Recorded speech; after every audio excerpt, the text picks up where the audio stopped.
No brunch do Dia das Mães, levei flores, seu perfume favorito, e uma carta que passei horas escrevendo. Mas então vi tudo o que dei a ela enfiado em um saco de lixo perto da garagem. Saí cedo e fiz isso na manhã seguinte. Ela estava ligando, sem parar. Este ano, pensei que talvez, só talvez, seria diferente. Não perfeito, nem ótimo, mas mais suave. Não sei por quê. Talvez porque eu estivesse trabalhando tanto que não tive tempo para pensar muito sobre isso. Ou talvez porque eu recentemente a ajudei com os impostos e ela realmente disse obrigada e não soou forçado. Ou porque quando mandei mensagem para ela na semana passada para confirmar o brunch, ela respondeu com uma carinha sorridente. Não um emoji, 2 pontos e um parênteses. Algo familiar da velha guarda, como ela costumava me mandar mensagem, no ensino fundamental, antes de tudo mudar. Então sim, eu me permiti ter esperança. Comprei o perfume favorito dela, o que ela costumava usar quando eu era criança, e ainda me chamava de querido na frente das pessoas. Comprei flores frescas em um lugar local, não no supermercado.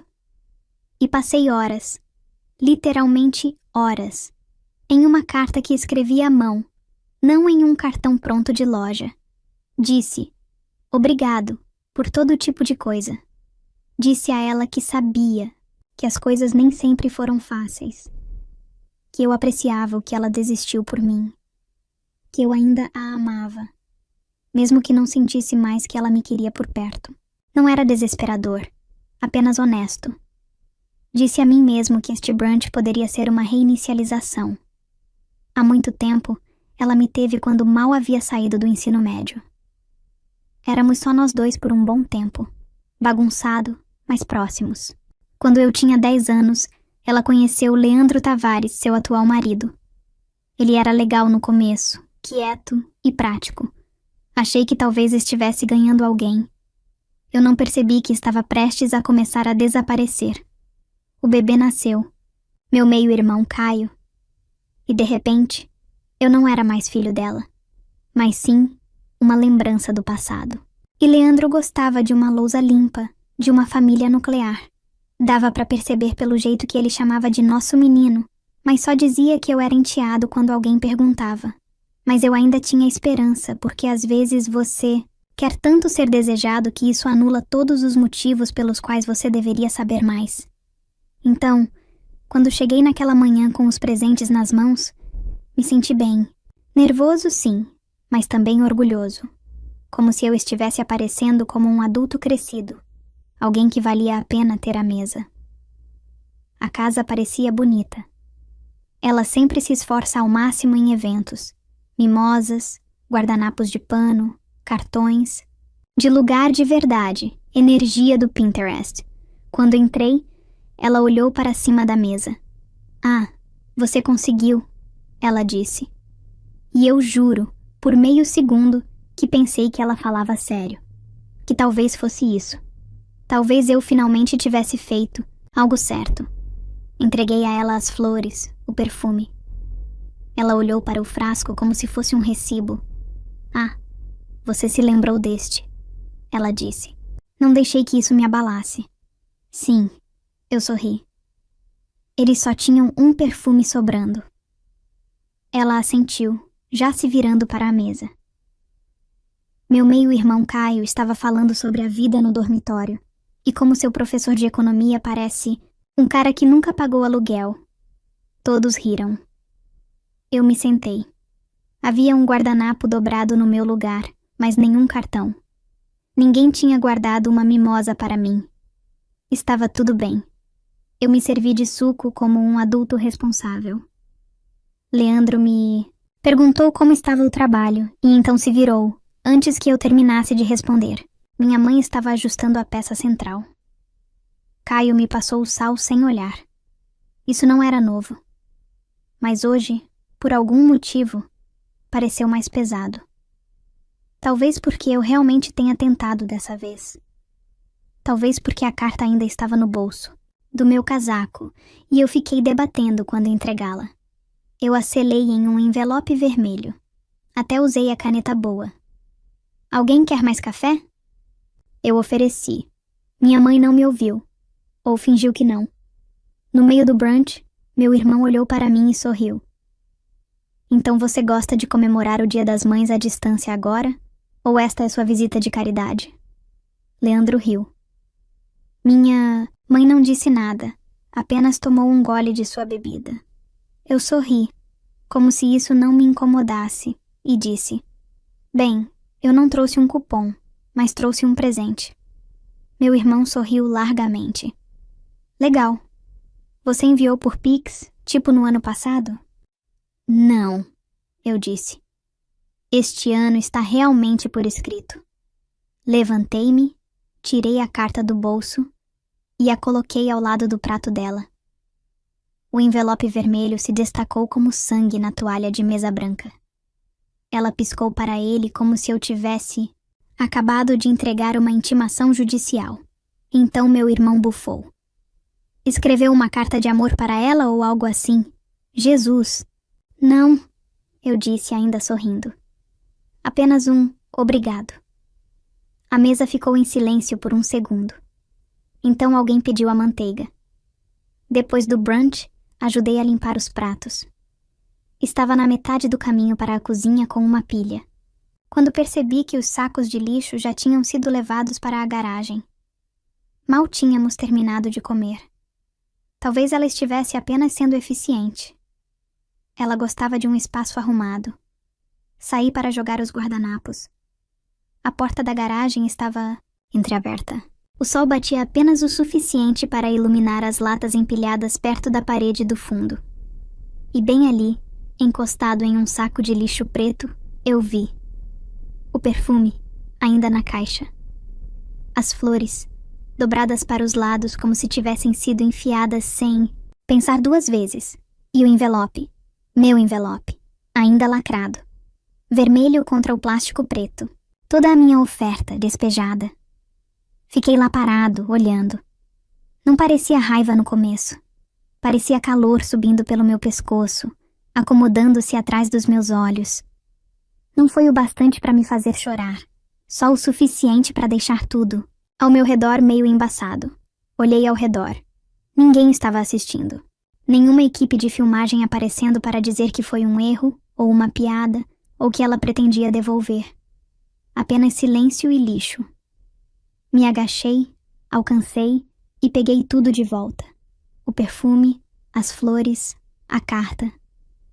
Eu o segurei por um segundo, parado, naquela garagem mal iluminada, sem nem ter certeza do que estava fazendo.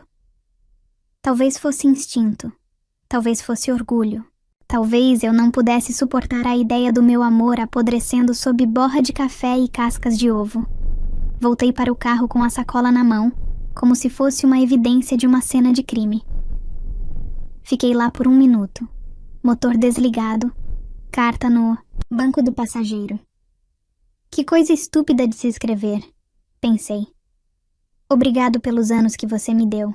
Sei que não foi fácil, mas você fez o seu melhor. Estou orgulhoso da mulher que você se tornou. Encarei o envelope. Então dirigi para casa. Não disse adeus. Não mandei mensagem. Não mencionei o que vi. Nem bati a porta. Apenas saí, silenciosamente. Naquela noite, coloquei a carta no balcão da cozinha, bem ao lado do perfume e das flores, que já estavam começando a murchar. Fiquei ali, olhando para elas, como se talvez me explicassem algo. Por que eu continuei tentando? Porque ainda me importava. Porque eu não esperava que isso acontecesse. Não dormi muito, mas tomei uma decisão antes do sol nascer. E na manhã seguinte, ela estava ligando sem parar. Eu costumava pensar que as coisas mudavam lentamente, como erosão, como se você não notasse. Até que um dia a costa simplesmente desaparecesse. Mas olhando para trás, acho que aconteceu mais rápido do que me permitia admitir. Ela conheceu Leandro quando eu tinha 10 anos. Ele veio jantar algumas vezes. Então, de repente, ele estava lá todas as noites. Certa manhã, Acordei e o carro dele estava na garagem, os sapatos no corredor, e minha mãe usava mais maquiagem do que o normal. Ela sorria para ele de um jeito que não sorria para mim havia anos.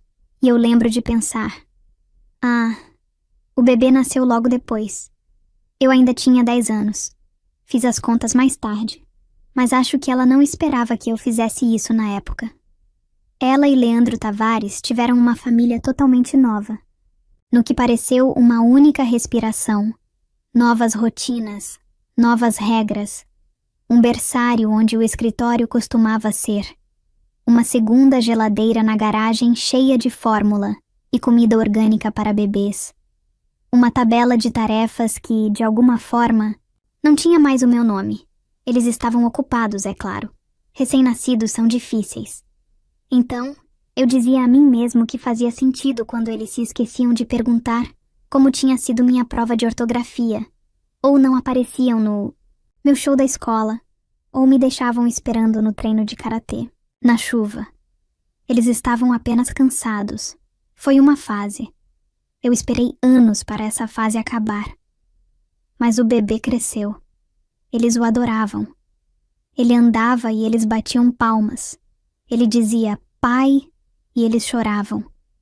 Eu trouxe um prêmio da escola e minha mãe disse: "Isso é ótimo. Você pode ficar de olho no seu irmão enquanto eu tiro uma soneca." Não foi que ela parou de me amar da noite para o dia.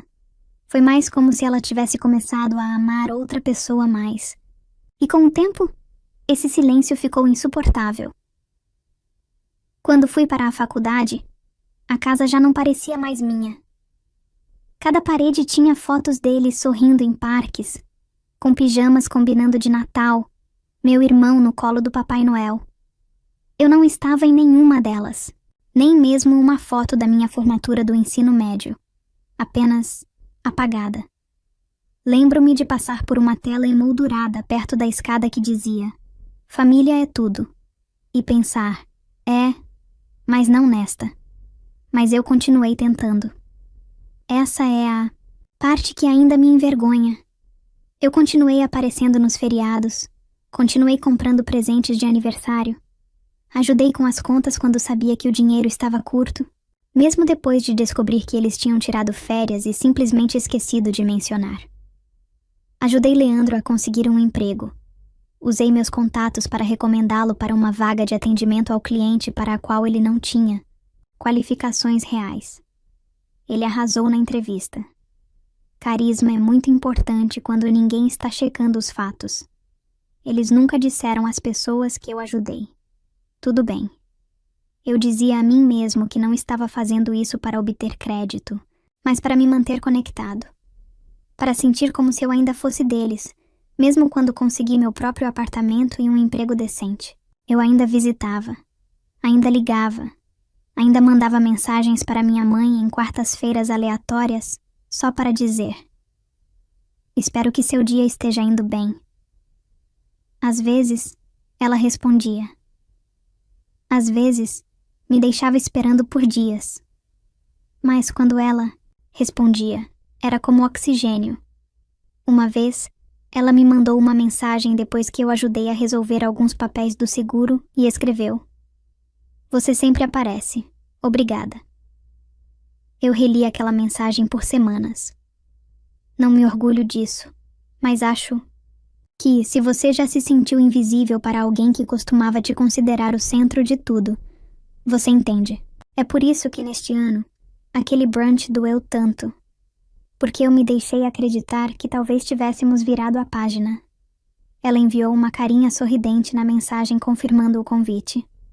Ela me agradeceu depois que ajudei com os impostos. Ela não me pediu dinheiro naquele mês. Pensei que talvez as coisas estivessem se estabilizando. Talvez ela estivesse amolecendo novamente. E por um segundo, naquela manhã, parado na varanda dela, com flores, uma carta e o perfume que ela costumava usar quando eu era criança, eu me senti como um filho de novo. Então, ela riu da piada do meu irmão sobre eu ser meio família e não disse uma palavra quando Leandro me interrompeu no meio da frase e mudou de assunto para algo sobre opções de ações. Ela mal olhou para o envelope quando eu entreguei a ela. Aquele envelope que fiquei acordado até tarde escrevendo. Aquele em que eu dizia que a amava mesmo quando doía, mesmo quando parecia unilateral. Então ela jogou fora. Eu continuo vendo isso. A sacola perto da garagem, o envelope vermelho dobrado e amassado, a caixa de perfume, as flores fechadas, meio amassadas, sob outro lixo. Eu puxei tudo de volta. Não para dar de novo, não para fazer um ponto, só porque eu não suportaria deixar lá. Porque aquelas coisas não eram apenas presentes, elas eram minhas, elas eram eu. E se ela não as quisesse, então eu estava farto de dar. Minha mãe enviou uma mensagem na mesma noite. Você saiu de um humor estranho. Espero que não tenha sido algo que fizemos. Quase me fez rir. Mas não fez. Porque nada daquilo era engraçado. Nem os anos que passei me encolhendo para dar espaço para a versão da vida dela que ela gostava mais. Nem as 1000 pequenas gentilezas que ofereci sem agradecer. Nem a lembrança dela me colocando na cama às 7 da noite e dizendo: "Você é meu mundo inteiro." Só para crescer e descobrir que aquele mundo tinha fronteiras que eu nunca mais poderia cruzar. Eles não me expulsaram. Eles apenas fizeram com que eu sempre me sentisse como se estivesse visitando a família de outra pessoa. Então sim, eu não liguei de volta. Porque pela primeira vez, eu não estou tentando ser convidado para entrar. Estou tentando lembrar como é pertencer a mim mesmo. Eu não dormi naquela noite. Não saí de raiva, nem mesmo de desgosto. Era algo pior. Clareza. Aquele tipo de clareza fria e opaca que se instala quando você termina de ter esperanças. Por volta das 2 da manhã, entrei na minha cozinha e alinhei os 3 presentes no balcão. O perfume, as flores, a carta. Eles pareciam menores agora, mais tristes, como relíquias de uma versão de mim mesmo que eu não reconhecia mais. Fiquei olhando para o envelope por um longo tempo, amassado pelo saco de lixo, ainda lacrado. Eu não o abri. Não precisei. Eu sabia exatamente o que dizia. Primeiro, abri meu laptop. As contas de serviços públicos. Entrei nas contas que eu estava pagando discretamente. Gás, água, luz. E agendei os pagamentos finais para o mês. Depois, removi meu nome de tudo e fechei os débitos automáticos. Depois, a conta da mensalidade que eu tinha oferecido para ajudar a cobrir o próximo semestre do meu irmão. A transferência ainda não tinha sido feita. Estava agendada para o dia 15. Eu a cancelei. O e-mail de confirmação tornou isso real. Então, abri um novo e-mail e o enderecei para minha mãe. Assunto: Dia das Mães. Corpo. Só um aviso. Coloquei um envelope com dinheiro dentro da carta que te dei. Era para pagar a mensalidade do Caio. Imaginei que você saberia o que fazer com ele. Espero que não se perca. Cliquei em enviar, depois desliguei meu laptop, fiz chá que não bebi e fiquei sentado em silêncio. Deixá-la sentada com ele foi melhor do que gritar. E com certeza, às 8h12, o texto começou a chegar. Espere. O que você quer dizer com dinheiro? Eu não vi nenhum envelope dentro. Você está falando sério? Oh, meu Deus. Quanto tinha aí? Eu vou olhar agora, então. As ligações repetidas. Eu vi a tela acender e escurecer. Correio de voz após correio de voz se acumulando como pequenos ataques de pânico. Eu não atendi. Deixei ela entrar em pânico. Deixei ela refazer cada passo em sua cabeça. Deixei ela se perguntar o quanto tinha jogado fora, literalmente e figurativamente. Não era verdade. Claro que não era. Não havia dinheiro. Mas ela não sabia disso. E agora, toda vez que ela pensasse sobre aquele saco de lixo, ela sentiria a possibilidade de ter descartado algo valioso. Não apenas um presente. Não apenas dinheiro. Algo que poderia tê-lo salvado. E agora tinha sumido. Por volta do meio-dia, Leandro Tavares finalmente me mandou uma mensagem. Você está sendo infantil. Esta é uma situação séria. Você pode nos dizer se está mentindo? Eu quase respondi. Pergunte ao caminhão de lixo. Em vez disso, coloquei meu telefone no silencioso e continuei. Havia um último passo a dar. Abri meus contatos e encontrei os nomes de 3 pessoas. Eu tinha apresentado Leandro pessoalmente a pessoas com quem ele agora trabalhava. Com clientes, fornecedores, um velho amigo que o ajudou a conseguir um contrato paralelo. Enviei a cada um deles uma versão da mesma mensagem. Oi, só queria entrar em contato e perguntar. Daqui para frente, por favor, não associe meu nome a Leandro Tavares. Nada dramático, apenas um limite pessoal. Espero que faça sentido, sem fofocas, sem detalhes. Apenas o suficiente para as pessoas sentirem. O suficiente para fazê-las se perguntarem o que aconteceu nos bastidores. O suficiente para afrouxar alguns fios. Eu sabia como esse mundo funcionava. Todo o trabalho do Leandro dependia de ser visto como um cara confiável, com conexões. E se eu recuasse silenciosamente, outros seguiriam. Até o final da semana, ele já havia perdido uma indicação de longa data. Um contrato foi pausado. Outro cliente solicitou negociar diretamente com outra pessoa. Eu nem precisei levantar um dedo. Apenas um e-mail e um pouco de espaço. E a máquina começou a se desenrolar. Naquela noite, meu telefone vibrou novamente. Você o encontrou? Por favor, responda. Eu preciso saber. Acho que vi a bolsa da qual você está falando, mas tudo se foi agora. Por favor, você pode me dizer se isso é real? Eu encarei o nome dela na tela por um segundo. Imaginei responder dizendo algo frio e cortante. Mas isso a encerraria. Então não fiz nada, porque não se tratava de vingança, mas sim de fazê-lo sentir o peso que carrego desde os 10 anos, quando parei de ser o mundo dela e comecei a ser um incômodo que ela mal podia esperar para superar. Tratava-se de vê-los lutar no silêncio e finalmente perceber o que venho tentando dizer há anos. Você não pode continuar apagando alguém e esperar que ele fique leal. Eu sei que menti.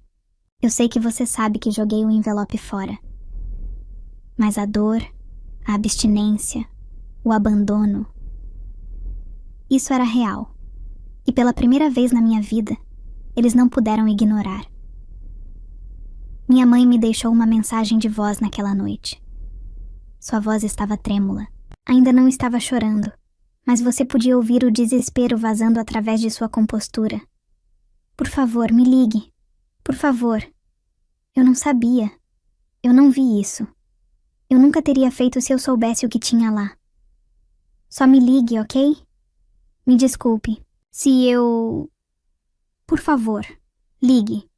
Ela não disse eu te amo. Ela não disse eu sinto muito, como se quisesse dizer isso. Apenas entrou em pânico, como alguém percebendo que perdeu algo importante e não conseguia lembrar onde colocou. Eu ainda não respondi. Na manhã seguinte, minha tia me mandou mensagem. Aparentemente, minha mãe ligou chorando para ela. Disse que eu estava sendo cruel, reservado e difícil. A mensagem da minha tia era só uma linha. Se eu fosse você, eu também não responderia. Essa, na verdade, me fez sorrir. Porque pela primeira vez, alguém viu. Realmente viu o quanto eu tinha dado. O quão pouco eu tinha recebido, com que calma eu tinha aceitado ser nada. Até que se tornou insuportável. Naquele fim de semana, empacotei os presentes e os guardei no meu armário. Não porque eu quisesse ficar com eles, mas porque eu também não estava pronto para jogá-los fora. Eles não eram mais lembretes dela, eram lembretes de mim, da versão de mim mesmo que continuava tentando. E agora eu não estava mais tentando, eu já tinha terminado. Na segunda-feira, ela parou de perguntar se eu estava bem e começou a exigir respostas. Suas mensagens iam de "Sinto muito que você esteja chateado" para "Você precisa parar com isso agora". Leandro me enviou um e-mail diretamente, em tom profissional, como se estivéssemos negociando um contrato, em vez de desembaraçar uma década de ressentimento enterrado. Ele disse que minha decisão de me desligar estava afetando seu trabalho e que ele esperava que eu reconsiderasse, pelo bem da estabilidade da família. Ele quis dizer: seu silêncio está me custando dinheiro. Eu não respondi. Então Caio se envolveu. Ele enviou uma mensagem de voz que começava com: olha, eu sei que as coisas nunca foram perfeitas. E terminava com: mas falando sério, você está arruinando a vida da minha mãe por causa de algum lixo? Essa quase me fez rir. Algum lixo. Sim, esse era o problema, não era? Eles passaram anos me tratando como uma bagunça. Algo para encaixotar e jogar no sótão para não estragar a estética. Agora que eu tinha ido embora, de repente eles não conseguiam mais funcionar. E ainda assim, eu não disse nada. Não me vangloriei. Não reclamei nas redes sociais. Não enviei uma última: aqui está tudo o que você fez. Eu simplesmente parei de interpretar o papel. E isso os deixou loucos. No final da semana, minha mãe apareceu no meu escritório sem avisar, sem ligar. Simplesmente entrou parecendo alguém em uma missão. A recepcionista me chamou pela campainha como se houvesse um incêndio. Desci as escadas e a encontrei parada no saguão com um blazer creme e saltos que estalavam como sinais de pontuação. Ela não sorriu. Podemos conversar? Ela perguntou, já indo em direção às portas da frente. Saímos. Ela não perguntou como eu estava. Não se desculpou, ela foi direto ao ponto. Você humilhou essa família. Ela estalou. Você envergonhou seu irmão. O emprego do Leandro está por um fio. Você entende o que isso significa? Eu entendo exatamente o que isso significa. Eu disse calmamente. Ela me encarou fixamente. Você está fazendo isso por despeito? Por causa de uma festa? Inclinei minha cabeça. É isso que você pensa? Ela cruzou os braços. Nós criamos você. Nós pagamos suas roupas, sua comida, sua escola. Balancei a cabeça lentamente. E te dei uma entrada nesta casa. Cobri suas contas de serviços públicos por 2 anos. Eu me ofereci para ajudar com a mensalidade do Caio. Mas claro, vamos falar sobre você. Alguma coisa no maxilar dela cerrou. Essa foi sua escolha. Nós nunca pedimos sua ajuda. Não, eu disse. Você não pediu. Você só esperava que isso acontecesse. Esperava que eu compensasse quando Leandro esquecia que a hipoteca estava vencida. Esperava que eu entendesse quando você pulava meu aniversário porque Caio tinha uma prova. Esperava que eu ficasse quieta quando você sorria enquanto ele me chamava de metade da família, como se eu tivesse sido um acidente. Ela abriu a boca. E você esperava que eu continuasse ajudando. E eu continuei, mesmo depois que você jogou fora a única coisa que me restava para oferecer. Ela piscou.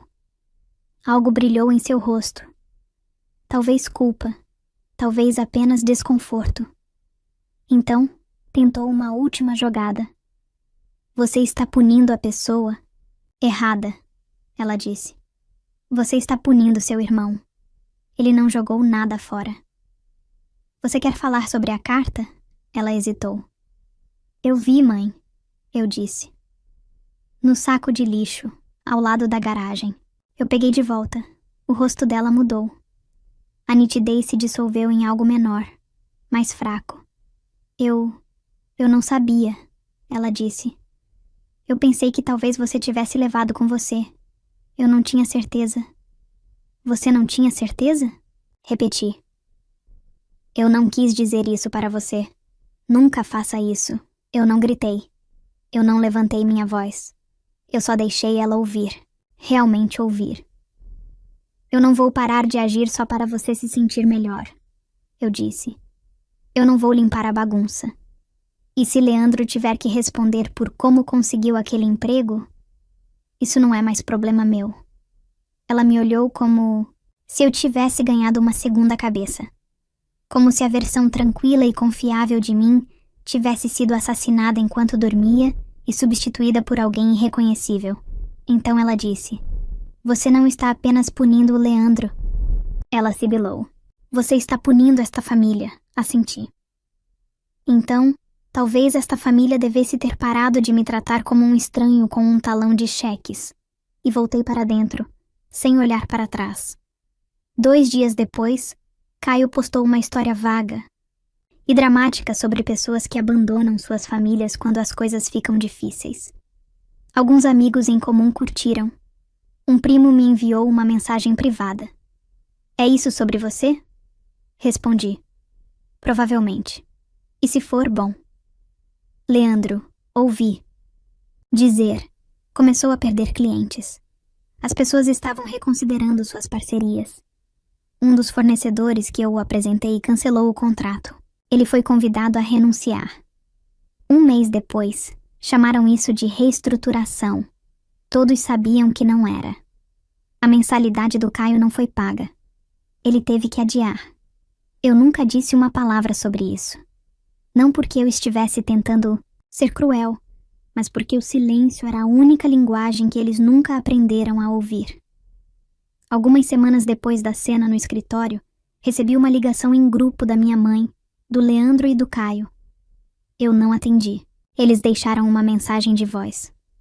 "Nós só queremos conversar," ela disse, melosa e cuidadosa, como alguém tentando reiniciar um tabuleiro de xadrez depois de virá-lo. Caio murmurou. "Desculpe, eu acho." Leandro não falou. Então minha mãe acrescentou: "Você provou seu ponto. Então o que agora? Você está nos rejeitando? Eles só queriam que eu voltasse ao meu lugar, de volta ao papel. Mas eu já tinha terminado de interpretar. Então não respondi. Bloqueei o número." 3 meses depois, fui promovido. Mudei para um apartamento melhor. Comecei a organizar pequenos jantares com pessoas que realmente queriam ouvir o que eu tinha a dizer. Então, uma noite, recebi uma mensagem da minha mãe. "Vi que você se mudou. Espero que esteja bem. Se quiser conversar, estou aqui." Ela não mencionou o que fez ou deixou de fazer. Ela não perguntou como eu estava. Ela só queria ver se a porta estava aberta. Não estava. Fiz chá, sentei na minha varanda e olhei para as luzes da cidade. Sem barulho. Sem culpa. Sem performance. Apenas quietude. E nesse silêncio, pela primeira vez em anos, eu finalmente me senti livre. Às vezes me pergunto se exagerei. Se eu deveria ter deixado passar. Sorrido apesar da dor. Escolhido um momento melhor para estabelecer limites. Escolhido a paz em vez do silêncio. Mas então eu me lembro daquela garagem. Eu me lembro de ficar ali, segurando meus presentes fechados, ainda úmidos do saco de lixo. Eu me lembro da carta que eu tinha escrito com as mãos trêmulas, tentando ser vulnerável com alguém que não pensou 2 vezes antes de descartá-la. E eu percebo que não queimei uma ponte. Eu apenas parei de carregar o peso de algo que eles destruíram anos atrás. Não tenho orgulho da mentira sobre o dinheiro. Mas também não tenho vergonha disso. Porque pela primeira vez, eles tiveram que lidar com a incerteza, com o desconforto, com a possibilidade de que o que jogaram fora pode ter importado mais do que imaginaram. Então, o que você acha? Foi muito duro? Finalmente chegou a hora de alguém dizer chega? Você teria feito o mesmo ou teria ido embora mais quieto? Deixe-me saber nos comentários. Estou genuinamente curiosa sobre como as pessoas veem isso. E se você gosta de histórias, como essas, sobre limites familiares e vingança silenciosa, não se esqueça de clicar no botão de inscrição.